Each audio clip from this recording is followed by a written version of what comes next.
capítulo de número 1, versículos do 1 em diante, vai dizer-nos assim a santa e poderosa palavra do Senhor. Palavras do pregador, filho de Davi, rei em Jerusalém. Vaidade de vaidades, diz o pregador, vaidade de vaidades, é tudo vaidade. Aleluia. Como é nosso costume, eu quero convidar a igreja a repetir após mim o versículo de número 2 que diz: vaidade de vaidades, vaidade de vaidades, diz o pregador, vaidade de vaidades, é tudo vaidade. Aleluia. Coloque a Bíblia no teu assento. É momento de falar com Deus. Senhor amado e Pai querido, Deus santo, poderoso, fiel e justo, estamos felizes, ó Pai, porque mais uma vez nos reunimos neste santo lugar para aqui juntos cultuarmos ao Senhor. E nesta noite já podemos falar com o Senhor em oração, já podemos também louvar, exaltar e agradecer o seu nome através dos louvores que aqui foram entoados a Ti. E agora a sua igreja espera receber uma palavra, não uma palavra que nasceu no coração do homem, não uma palavra que nasceu no coração do pregador, mas uma palavra que nasceu primeiramente no coração do próprio Deus e que agora será ministrada, será entregue ao coração da tua igreja. Por essa razão nós lhe pedimos, ó Pai, que o Senhor venha nesse momento abrir os nossos ouvidos espirituais, abrir, ó Pai, o nosso entendimento, para que nós possamos não apenas ouvir, mas entender a mensagem que o Senhor tem preparado a cada um de nós, e que esta palavra seja como alimento para a nossa alma, combustível para a nossa fé, e como uma bússola, ó Pai, que vai nos apontar o norte, vai nos mostrar o caminho da sua vontade, que é boa, perfeita e agradável. Por esse motivo, ó Pai, nesse momento eu me coloco diante de Ti, como um simples servo que sou, e lhe peço, usa-me, ó Pai, como instrumento em suas mãos, para pregoar a santa e poderosa palavra do Senhor. É o que nós lhe pedimos e desde já lhe agradecemos, em nome do Senhor Jesus. Amém e graças a Deus. Agora eu te convido a dar a mais forte salva de palmas ao Senhor Jesus. Aleluia! Louvado seja Deus. A igreja pode tomar o seu assento. Fiquem à vontade. Aleluia. Salomão, ele foi filho do grande rei Davi. E a palavra do Senhor vai nos contar que no reinado do seu pai, Davi enfrentou muitas batalhas. Davi lutou juntamente com o exército de Israel contra muitos reinos. E por esta razão, a nação de Israel cresceu. A nação de Israel alargou os seus territórios, porque conseguiu conquistar o território que outrora pertencia aos seus inimigos. E quando terminou o reinado de Davi, a palavra do Senhor vai nos contar que Salomão foi designado para ali estar sucedendo o seu pai no trono.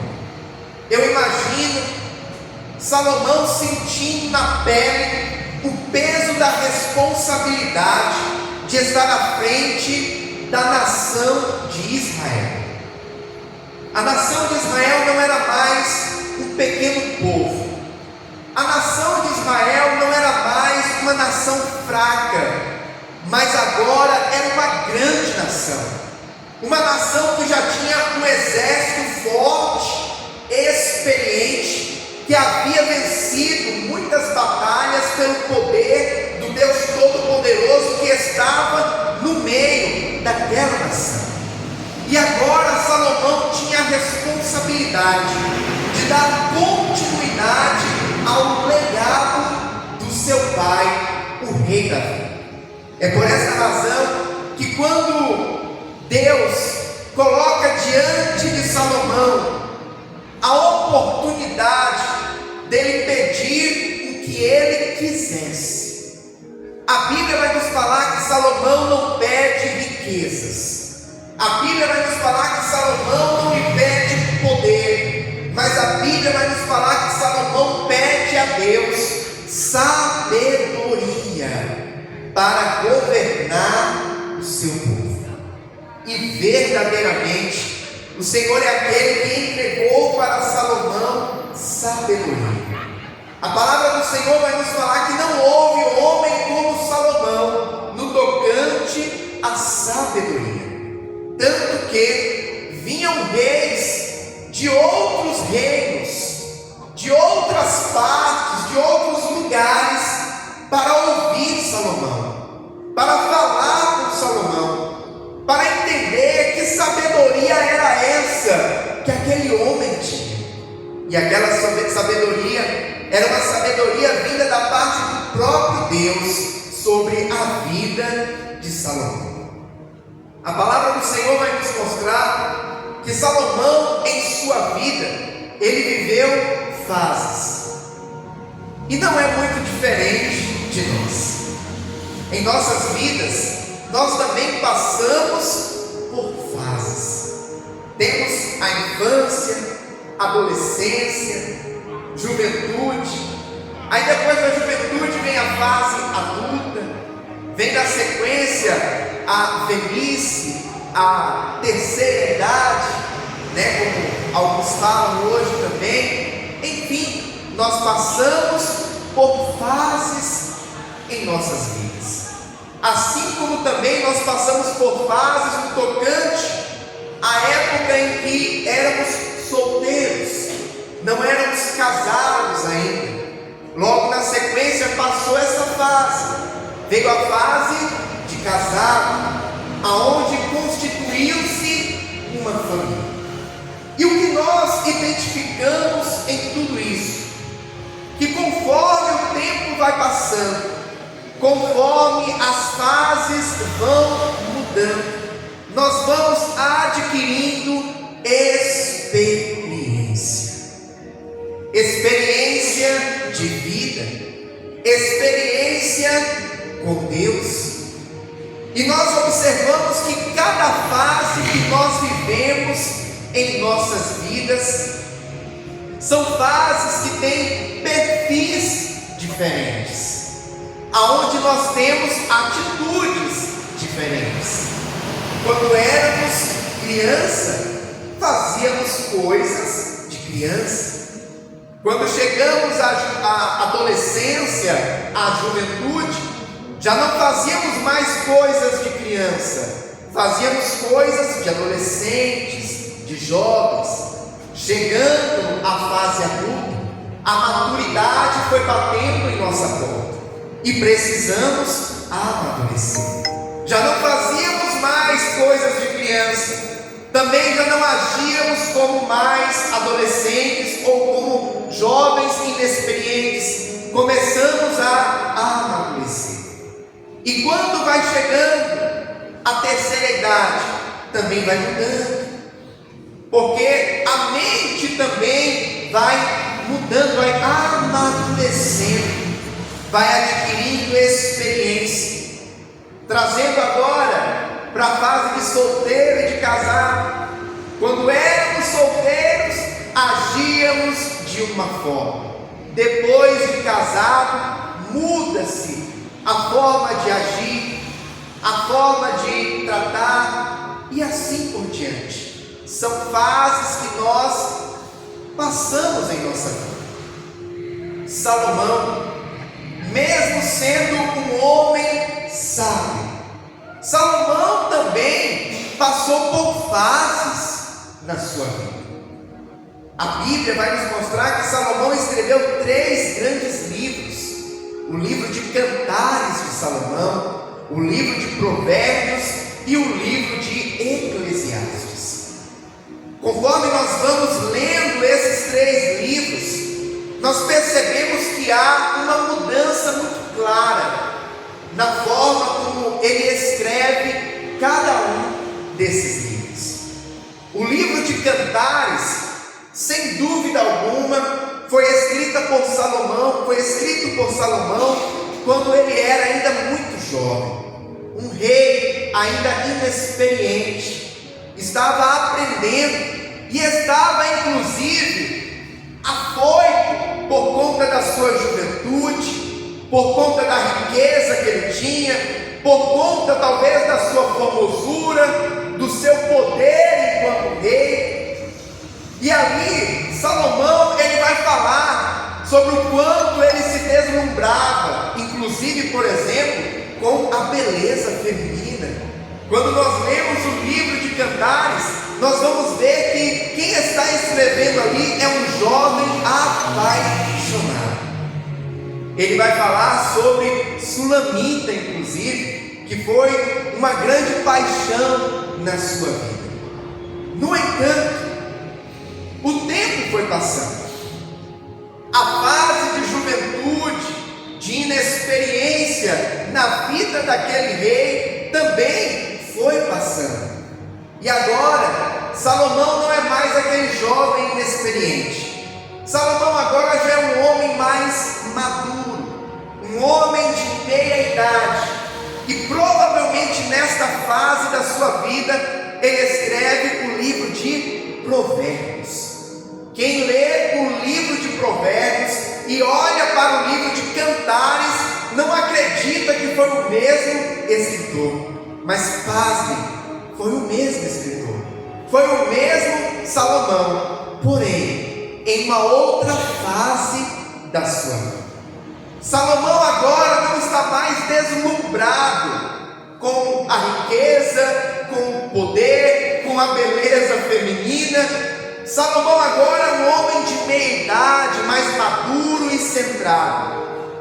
Enquanto o Salomão de Cantares fala da beleza feminina, fala das paixões, o Salomão de Provérbios vai dizer: o homem tem que tomar cuidado com muitas mulheres, senão ele pode perder tudo o que tem. O Salomão agora de Provérbios vai dizer assim: melhor é ir a um velório do que ir a uma festa. Nós vemos claramente que aquele Salomão de Cantares amadureceu, mudou de fase na sua vida, e agora já conseguia enxergar o mundo por uma perspectiva diferente. O tempo foi passando, Salomão foi adquirindo mais experiência. Salomão experimentou muitas coisas nesta vida. Salomão, inclusive, teve até momentos em que ele praticamente se afastou da presença do Senhor. No entanto, logo na sequência, ele entende que não há outro lugar melhor para se estar do que na presença do Deus Todo-Poderoso. Quando nós vamos ler o livro de Eclesiastes, tudo indica que foi escrito não pelo jovem Salomão, não pelo homem de meia idade, mas sim por provavelmente alguém que já era maduro, alguém que já era experimentado na vida. O livro de Eclesiastes, também escrito por Salomão, foi o último livro escrito por aquele grande rei. E ele começa este livro com as palavras que nós acabamos de ler na leitura inicial: vaidade de vaidades, diz o pregador, vaidades de vaidades, é tudo vaidade. Quando nós vamos analisar de uma forma um pouco mais profunda o sentido do que Salomão estava querendo dizer com estas palavras, vaidade de vaidade, é como se Salomão estivesse dizendo: passageiro. Tudo é passageiro.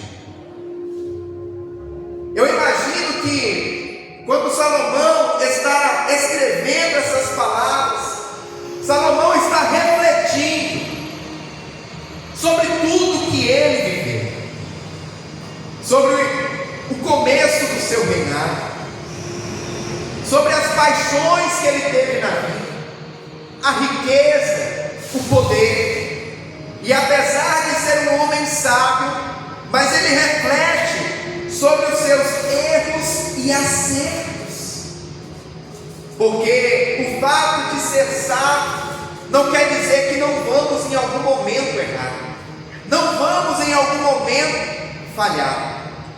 O livro de Eclesiastes é um livro filosófico, é um livro de alguém que estava refletindo sobre a vida. E Salomão agora estava refletindo sobre tudo que ele havia vivido. E ele chega em uma conclusão: o tempo passa, a beleza física passa, a juventude passa, riquezas, bens materiais vão uns, vem outros, amigos, muitos passam. Salomão estava agora refletindo que nesta vida, a vida que nós vivemos neste mundo, tudo é passageiro. A única coisa que não passa é a presença do Deus vivo, é a palavra do nosso Senhor. No entanto, as coisas deste mundo, aquilo que é material, passa. Domingo eu estava conversando com alguns irmãos e comentando que parece que foi ontem que eu tinha 12 anos de idade. Eu me lembro muito claramente dessa época em que eu pensava assim: agora eu sou um adolescente, estou ficando um rapazinho. No entanto, hoje a minha filha já tem 12 anos de idade. O tempo passou. Eu já não sou mais aquele adolescente, eu já não sou mais um jovem solteiro, eu já estou caminhando com um homem de meia idade, 30 e lá vai fumaça. Completei com minha esposa essa semana 14 anos de casados. O tempo passou, tudo passa. Bens materiais, hoje você compra algo e é novo, daqui a 6 meses, 1 ano, 2 anos, já não é mais novo. O carro que foi comprado há 10 anos atrás, hoje já é um carro usado, já está longe do valor que foi pago por ele no ato da compra. Os grandes casarões que um dia valeram milhares e milhares de reais, ou cruzeiros, cruzados, seja qual fosse a moeda da época, hoje muitos deles estão caindo. O tempo passou, o relógio do tempo não para, e nós precisamos entender que nesta vida nós precisamos valorizar aquilo que é mais importante e não passa, aquilo que é mais valioso, e a traça e a ferrugem não corrói nem consome, os ladrões não minam e não roubam, que é o nosso Deus, que é a presença do Senhor. Nós precisamos entender e valorizar valorizar as coisas que vêm do alto, porque nós temos uma tendência muito forte. A nossa carne, ela sempre nos puxa para dar valor para aquilo que as mãos tocam, para aquilo que os olhos veem. No entanto, aquilo que as mãos tocam e os olhos veem é passageiro. Aquilo que as mãos tocam e os olhos veem, um dia enferruja, um dia apodrece, um dia morre, um dia passa. Mas aquilo que é espiritual, o tesouro que nós temos guardado nos céus para com o nosso Deus, esse não passa, esse ladrão não rouba, esse ferrugem não corrói. É por essa razão que o Senhor Jesus Cristo, certa vez ele disse: não ajunteis tesouros na terra, aonde a traça e a ferrugem corrói, consomem, os ladrões minam, roubam, mas ajunteis tesouros nos céus, aonde a traça e a ferrugem não corrói, não consomem, aonde os ladrões não minam e não roubam, porque aonde estiver o teu tesouro, ali estará o teu coração. Nós precisamos dar mais valor para aquilo que não é passageiro, para aquilo que não é perecível, para aquilo que é eterno. É o que nós devemos dar o maior valor. Os nossos olhos carnais, são atraídos por aquilo que ele pode ver, por aquilo que as nossas mãos podem alcançar e tocar.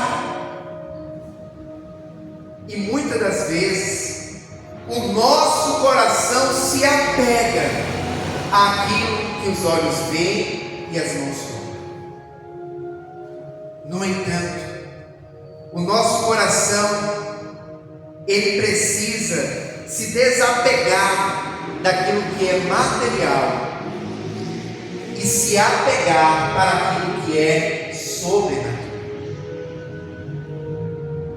Não estou dizendo que nós não podemos e nem devemos buscar ter uma vida confortável, digna e honrada nesta terra.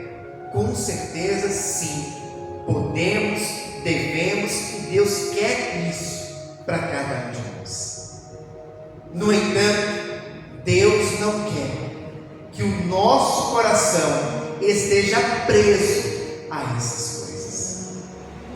Deus não quer que o nosso coração esteja preso ao carro, à casa, ao terreno, à conta bancária, ao emprego, ou seja, qual for a outra coisa deste mundo, que ele possa vir a querer se apegar. O nosso coração, ele precisa estar em Deus. A nossa verdadeira alegria não pode estar pautada naquilo que temos, ou naquilo que podemos conquistar neste mundo, mas a nossa verdadeira alegria, ela precisa estar pautada em Deus, em quem Deus é para cada um de nós. E é isso que nos traz verdadeira alegria. Porque se a nossa alegria estiver tão somente naquilo que é material, e quando passar, e quando porventura acabar, e se porventura a situação mudar, como vai ficar o nosso coração? Deus, Ele quer que nós venhamos focar naquilo que é mais importante. É por isso que Jesus, ele disse: buscar primeiro o reino de Deus, a sua justiça, e as demais coisas vos serão acrescentadas. Salomão, ele estava aqui fazendo uma reflexão, que nesta vida, neste mundo, tudo passa. Amigos que um dia ele teve, e talvez agora não estava mais ao seu lado. Pessoas que um dia estiveram junto com ele, e talvez agora não estava mais ao seu lado. A juventude, a beleza que um dia ele teve, e talvez agora ele não tinha mais. A Bíblia vai falar que Salomão, ele teve 1000 mulheres, 700 mulheres e 300 concubinas. Certamente Salomão, ele não era apenas rico, tinha poder, sabedoria, mas é muito provável que ele era um homem formoso, capaz de conquistar 1000 mulheres. Mas agora ele está no fim da sua vida, e ele olha no espelho, e o que ele vê não é mais o rosto daquele jovem que conquistou 1000 mulheres, mas ele vê agora o rosto de um senhor de idade, caminhando para os últimos dias de sua vida. E ele pensa: passou a beleza física, passou a formosura, isso passa. Tudo que eu estou vendo aqui com os meus olhos, um dia vai passar. A minha vida nesta terra está caminhando para passar. Faltava pouco para ele chegar nos últimos momentos da sua vida, e por essa razão ele escreve essas palavras. Quando nós chegamos no capítulo de número 3 do livro de Eclesiastes, nós vamos ver que Salomão, ainda refletindo sobre isso, ele vai dizer: tudo tem o seu tempo determinado, e há tempo para todo propósito debaixo dos céus. Há tempo de nascer e tempo de morrer, tempo de plantar e tempo de arrancar o que se plantou, tempo de matar e tempo de curar, tempo de derribar e tempo de edificar, tempo de chorar e tempo de rir, tempo de prantear e tempo de saltar. E assim ele continua a sua reflexão. Salomão está entendendo que há um tempo para tudo, há um tempo determinado para todas as coisas. E o ponto difícil de nós lidarmos na vida, pastor, qual o ponto? O tempo. Porque nós queremos que as coisas aconteçam no nosso tempo. Só que quando nós temos esse desejo e esperamos que as coisas aconteçam no nosso tempo, na maioria das vezes nós nos deparamos com algo que está acima de nós. Pastor, o que? O tempo de Deus. E o tempo de Deus não está no nosso controle. E nem sempre o tempo de Deus coincide com o nosso tempo. Sim, existem situações que coincidem. Existem situações em que Deus opera aquilo que nós tanto sonhamos no tempo que nós esperávamos, na hora que nós desejávamos. Mas isso não é uma regra. Na verdade, em boa parte, se não pudermos dizer talvez na maioria das situações, o tempo de Deus é diferente do nosso tempo. Aquilo que nós desejamos e o tempo de Deus operar, geralmente acontece em momentos diferentes. No entanto, nós precisamos entender que o tempo de Deus é melhor, que o tempo de Deus é assertivo, que o tempo de Deus, Ele também nos prepara para nós vivermos aquilo que Deus tem reservado para nós. Interessante que Deus, quando Ele vai nos dar uma bênção, Ele nos prepara antes para nós recebermos aquela bênção.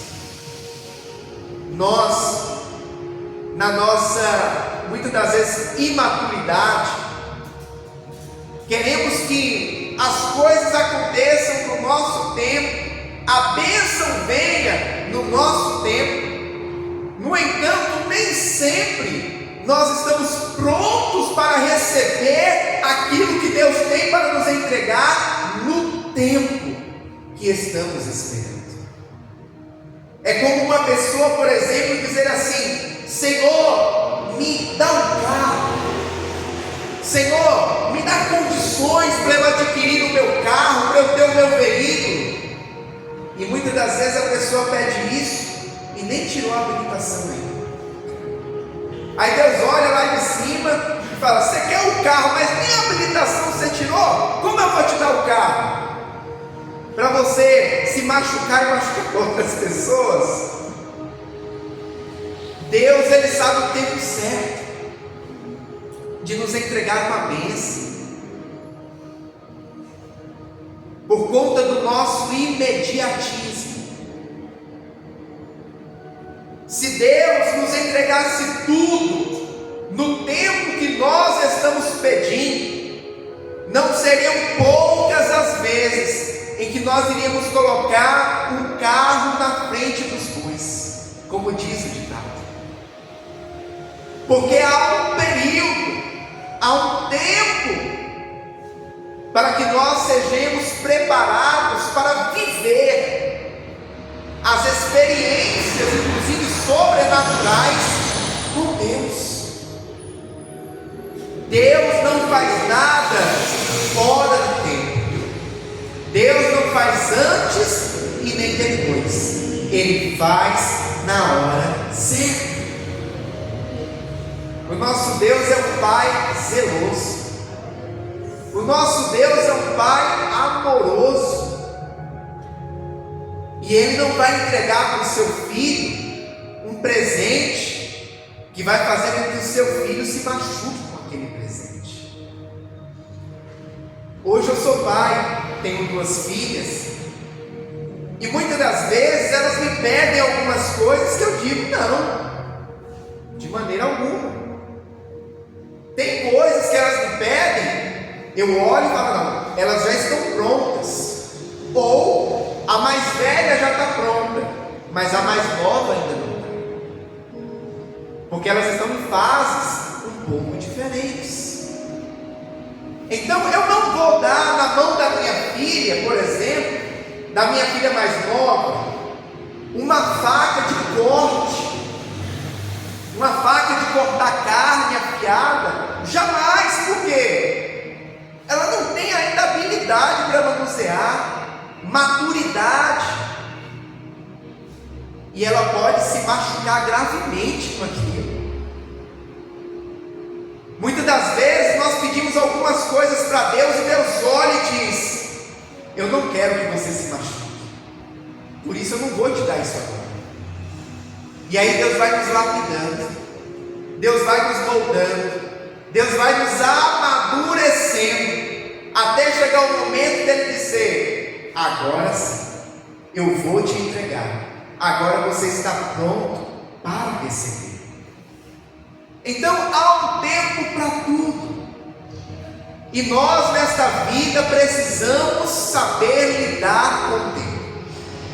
Na glória, não precisaremos lidar com o tempo, porque lá é a eternidade. Lá não precisa contar os anos, os meses, os dias, as horas, os minutos. Lá é a eternidade. Aqui nesta terra, sim, há um tempo, há horário, há prazo, e nós precisamos saber lidar com isso. Não apenas no tocante aos compromissos do dia a dia, mas saber lidar com o tempo de Deus para as nossas vidas, em cada área, em cada âmbito. Por fim, Salomão agora no capítulo de número 12, ele vai escrever um dos versículos mais lindos da Bíblia Sagrada, na minha humilde opinião. Eclesiastes capítulo 12, versículo de número 1. Lembra-te do teu Criador nos dias da tua mocidade, antes que venham os maus dias e cheguem os anos, os quais venhas a dizer: não tenho neles contentamento. Salomão, ele encerra o livro de Eclesiastes. Salomão, ele encerra essas orientações que ele deixa para toda uma posteridade, passando para nós palavras muito sábias, dizendo: lembra-te do teu Criador nos dias da tua mocidade. Busque a Deus enquanto é tempo. Busque a Deus hoje. Não deixe para amanhã, não deixe para depois, não deixe para a velhice. Busque a Deus hoje. Buscai ao Senhor enquanto se pode achar. Invocai-o enquanto Ele está perto. O tempo de buscar a Deus é esse. O dia de buscar a Deus é hoje. Não sabemos do dia de amanhã. Nós precisamos buscar a Deus enquanto é possível buscar. Salomão, ele está escrevendo aqui o último capítulo do último livro que ele escreveu.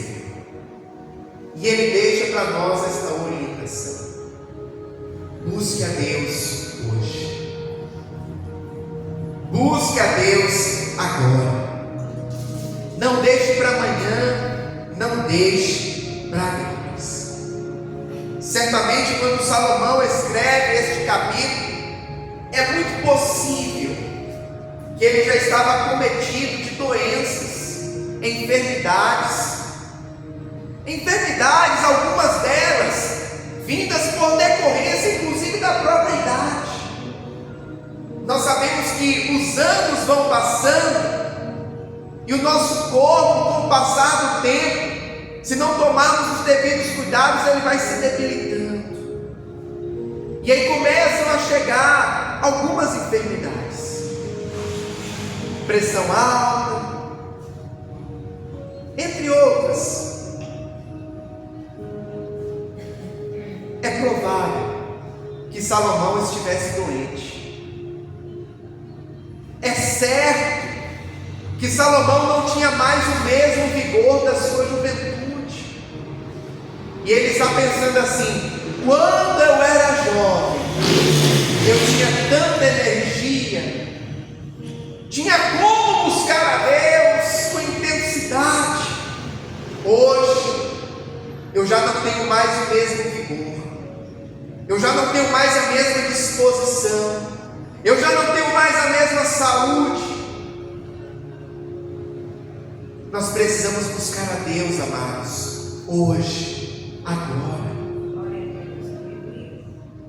Nós precisamos buscar a Deus enquanto é possível buscarmos.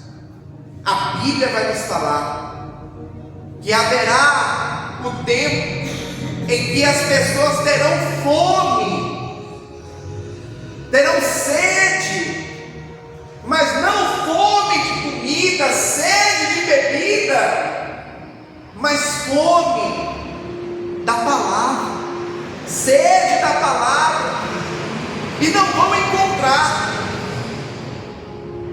Hoje nós temos esta oportunidade,